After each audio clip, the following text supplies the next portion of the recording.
Good morning সকলকে। আমি সৌরভ নিয়ে চলে এসেছি আরেকটা নতুন ভিডিও নিয়ে। আর গুড মর্নিংটা জানাচ্ছি 4:35। আর আজকে আমরা যাচ্ছি মুচির সাথে কিছু গাছ কিনতে। বারুইপুর হয়ে বড় কাছারি হয়ে মুচিসা যাব। আর আমরা এখন বারুইপুর অলরেডি ক্রস করে গেছি,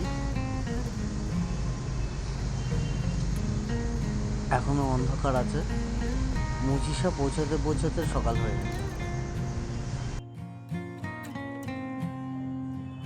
প্রথম নার্সারি, আর প্রথম নার্সারিতে বড় বড় বগনভেলিয়া, সাইকাস, অর্কেরিয়া আর ফোনেক্স পামগুলো তো খুব সুন্দর বড় বড় সাজানো আছে লাইন দিয়ে। ফোনেক্স পাম।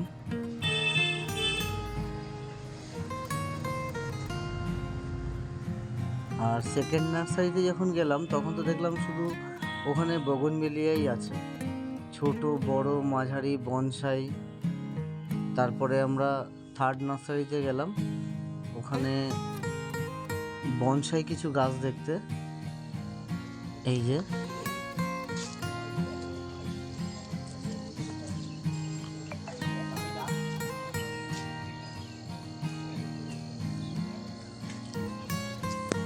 এই নার্সারিটা অনেক বড়।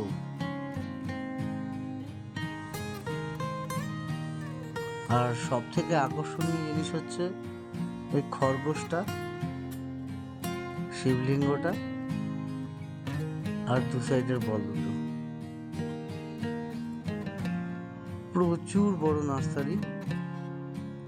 এই নার্সারিতে এনাদের নিজেদের জল দেওয়ার জন্য দুখানা বড় বড় পুকুর আছে। আর প্রত্যেকটা গাছের ভ্যারাইটি প্রচুর পরিমাণে পাবে।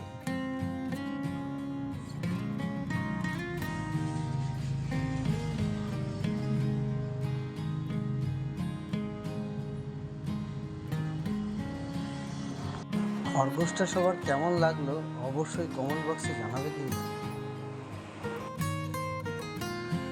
বট গাছের বনসাই থেকে শুরু করে সমস্ত কিছু।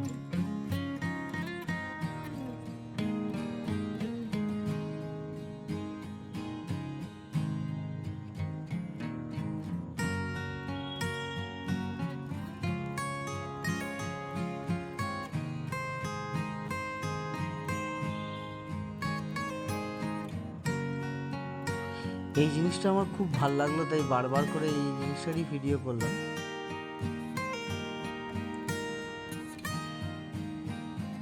আর সাইডের গাছগুলো তো মানে কেউ এখানে আসলে সহসায় যেতে ইচ্ছা করবে না।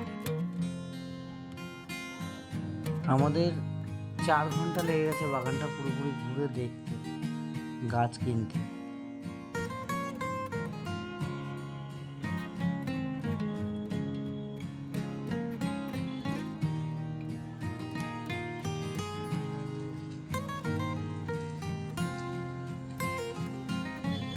প্রত্যেকটা বনসাই দেখার মতন, প্রত্যেকটা গাছ দেখার মতন তৈরি করেছে।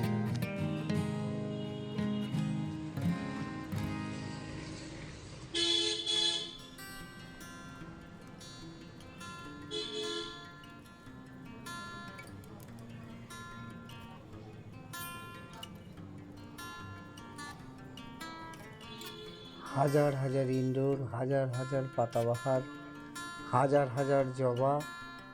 কি চাই, যা চাইবেন সমস্ত কিছু এখানে হাজার হাজার পিস পাবেন।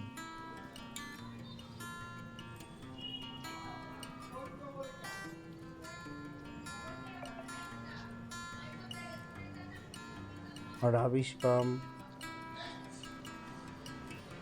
এই রাবিশ পামগুলো তো 7 ফুট হাইট হবে, হয়তো হয়তো কি 7 ফুটের বেশি হবে।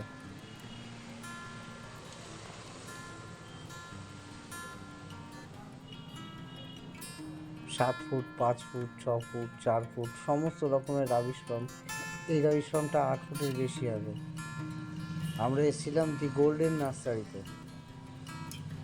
এই গোল্ডেন নার্সারির বাইরেটা।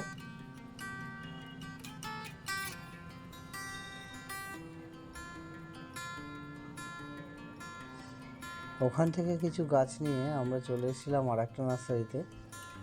এখান থেকে কিছু চাইনিজ বট, দুটো